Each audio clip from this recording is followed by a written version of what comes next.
Good morning दोस्तों, welcome back to my channel GS world group Sandesh. और सारे viewers से एक हम्बल रिक्वेस्ट है, अगर मेरा करंट का सेशन अच्छा लगता है तो उसको लाइक ज़रूर करें और शेयर ज़रूर करें और अंतिम तक देखें। एक हम्बल रिक्वेस्ट है, अगर अच्छा लगता है तो। हाल ही में किस देश में दुनिया का सबसे लंबा कांच का पुल बाख लॉन्ग पर्यटकों के लिए खोल दिया गया है? ये बना है कहाँ पे? ये है वियतनाम में। और इसको किस ग्लास द्वारा बनाया गया है? तो बाख लॉन्ग को सुपर टेम्पर्ड, कौन सा? सुपर टेम्पर्ड ग्लास द्वारा बनाया गया है। कौन सा? सुपर टेम्पर्ड ग्लास से बनाया गया है। और कितना लंबा है? 632 मीटर लंबा है और 150 मीटर क्या है? ऊंचा है। 150 मीटर ऊंचा है। अब तक कांच का सबसे बड़ा ब्रिज किस देश में था? 430 मीटर लंबा पुल चीन के किस प्रांत में? हुनान प्रांत में बना पुल अब तक का सबसे लंबा पुल था, जिसके रिकॉर्ड को ध्वस्त किया है वियतनाम में बना है। अब वियतनाम के बारे में देख लेते हैं। वियतनाम के पड़ोसी कौन कौन है? वियतनाम पहले पड़ता है दक्षिण पूर्वी एशिया में। पहले पूछेगा मैप में कि वियतनाम किस एशिया के किस हिस्से में पड़ता है, तो दक्षिण पूर्वी एशिया में पड़ता है। और इसके उत्तर में कौन सा देश है? चाइना है। उत्तर पश्चिम में कौन है? लाओस है। दक्षिण पश्चिम में कौन है? कंबोडिया। और पूर्व में कौन है? दक्षिणी चीन सागर। और हिंद चीन में कौन कौन से देश आते हैं? हिंद चीन में आता है कंबोडिया। आप लोग कमेंट बॉक्स में बताइएगा कंबोडिया की राजधानी कहाँ है? लाओस और वियतनाम। पूछता है हिंद चीन में कौन कौन से देश आते हैं, तो कंबोडिया, लाओस और वियतनाम। और वियतनाम की राजधानी कहाँ है? हनोई है। कहाँ पे? हनोई। और उसका सबसे बड़ा शहर कौन सा है वियतनाम का? हो ची मिन्ह सिटी। हो ची मिन्ह सिटी सबसे बड़ा शहर है। और यहाँ की राजभाषा क्या है? वियतनामी। और यहाँ पे सबसे ज़्यादा धर्म किस धर्म को लोग मानते हैं? तो बौद्ध धर्म को मानते हैं। और राष्ट्रपति कौन है? गुएन जुआंग फुक। कौन? गुएन जुआंग फुक।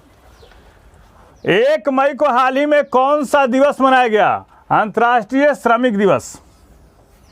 कौन? अंतर्राष्ट्रीय श्रमिक दिवस। और इसकी थीम क्या रखी गई? तो 2022 में इसकी थीम है सकारात्मक सुरक्षा और स्वास्थ्य संस्कृति का निर्माण करने के लिए मिलकर कार्य करना। और पूरे अप्रैल माह का दिवस आपको एक बार हम लोग रिवीजन कर लेते हैं।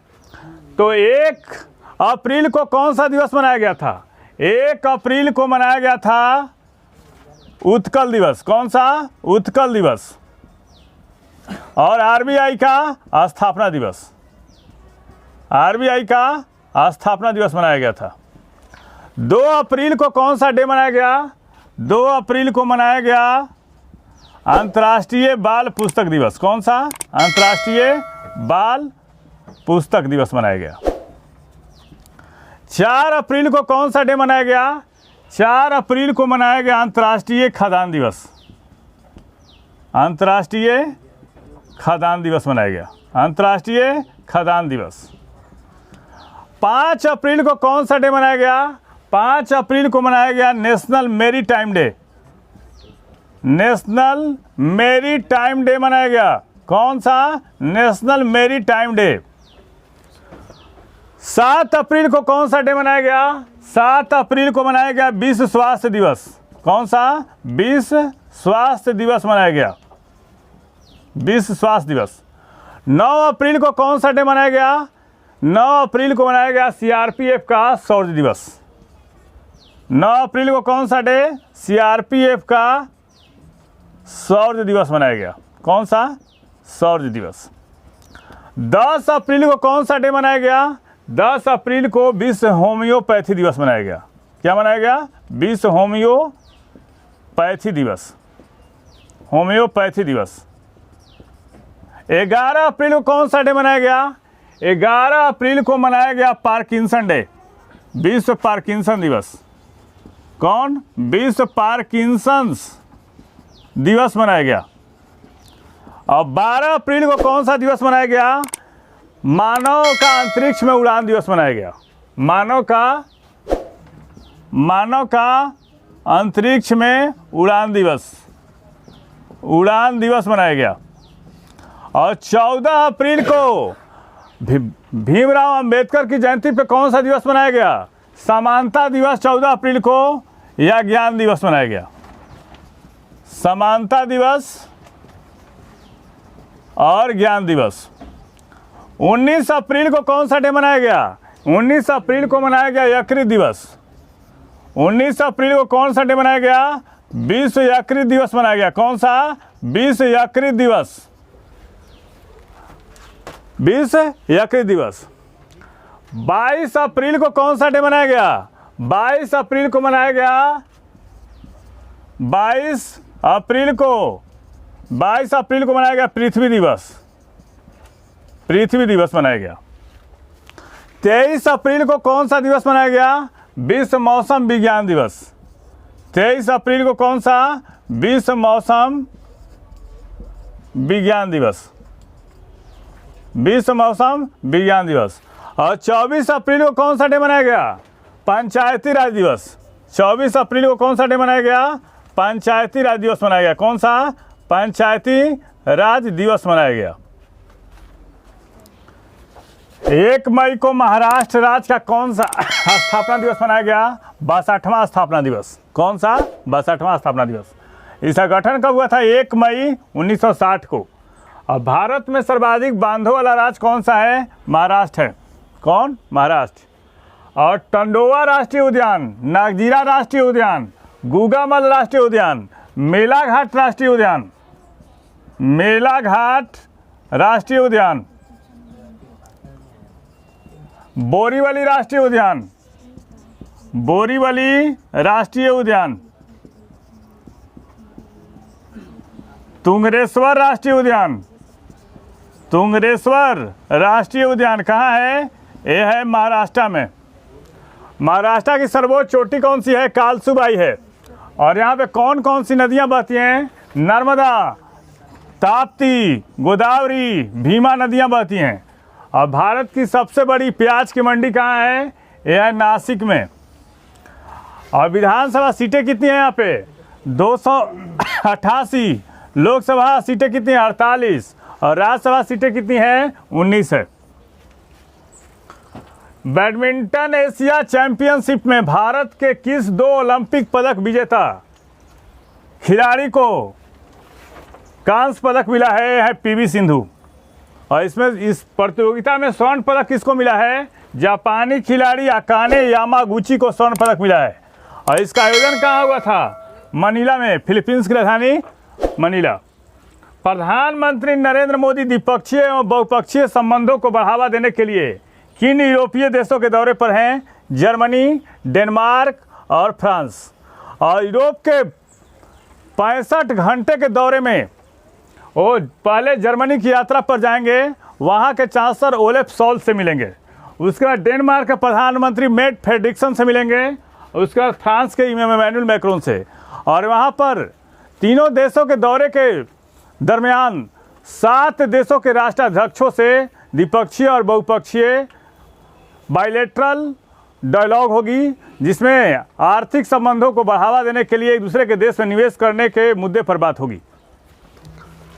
भारत का वह पहला जिला कौन बन गया जिसने प्रधानमंत्री जन आरोग्य योजना के तहत 100% परिवारों को शामिल किया है? सांबा। और भारत का वह पहला जिला कौन बन गया था जिसके हर गांव में पुस्तकालय है? वो है जामताड़ा, झारखंड का। और भारत का वह पहला जिला कौन सा है जिसके सारे पंचायतों में पुस्तकालय है? वह है पूर्णिया। और भारत का पहला कार्बन न्यूट्रल पंचायत कौन बना? पल्ली गांव, ये भी सांबा का ही है। और भारत का पहला कार्बन पॉजिटिव गांव कौन बना? फ्योंक। कौन? फ्योंक। हाल ही में नवीनतम पुस्तक अमित साहनी भाजपची बच्चल पुस्तक किसने लिखा है? डॉक्टर ज्योत्सना कुल्हाटकर। कौन? डॉक्टर ज्योत्सना कुल्हाटकर। और हाल ही में आई नवीनतम पुस्तकें कौन कौन सी हैं? Role of labour in India development पुस्तक कौन किसने लिखा है? भूपेंद्र यादव ने। और रिस्टेस बोर्ड पुस्तक किसने लिखा? Guddappa Vishwanath. Rahul Bajaj and extraordinary life पुस्तक किसने लिखा है? गीता पीरामल ने। और हाल ही में किस राज्य ने बीमार लोगों और गायों की देखभाल के लिए गाय एम्बुलेंस सेवा की शुरुआत की है? ये है असम। अरुणोदय योजना किस राज्य का था? अरुणोदय योजना असम का था। कहाँ का अरुणोदय योजना? असम का था। असम में विधानसभा की सीटें कितनी हैं? 126। असम की राजधानी कहाँ है? दिसपुर। मानस, काजीरंगा, औरंग, ड्रिबू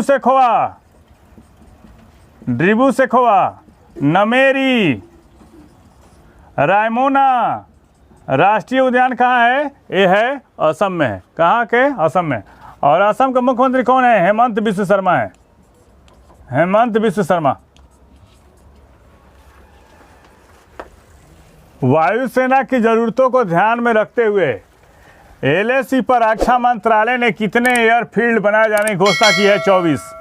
क्योंकि चीन अपने इलाके में 20 एयरफील्ड बना चुका है और चीन के संभावित खतरों को देखते हुए भारत भी छोटे छोटे हवाई पट्टियों का निर्माण कर रहा है ताकि चीन के जब आक्रमण करे तो उसका माकूल जवाब दिया जा सके।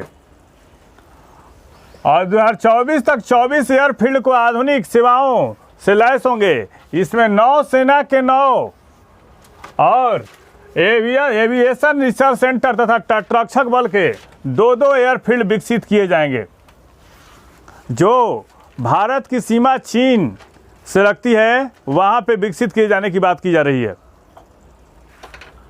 हाल ही में मुख्यमंत्रियों और उच्च न्यायालय के मुख्य न्यायाधीशों का संयुक्त सम्मेलन कहाँ हुआ? नई दिल्ली में। और इसका शुभारंभ किसने किया है?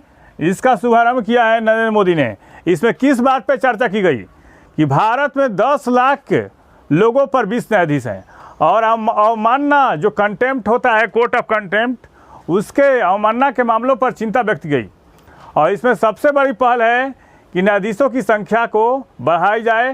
कार्यपालिका, विधायिका, न्यायपालिका अपने अपने दायरों से भटके नहीं, अपने दिशा में, संतुलित दिशा में काम करें ताकि इतना केसों की कितने जो केस होते हैं और केसों की बोझ से न्यायालय व्यथित न हो, उस पर बोझ न लगे, इसलिए ऐसा प्रयास किया गया है। खुद सुप्रीम कोर्ट के न्यायाधीश NV रमन्ना ने इस सम्मेलन में बात कही है।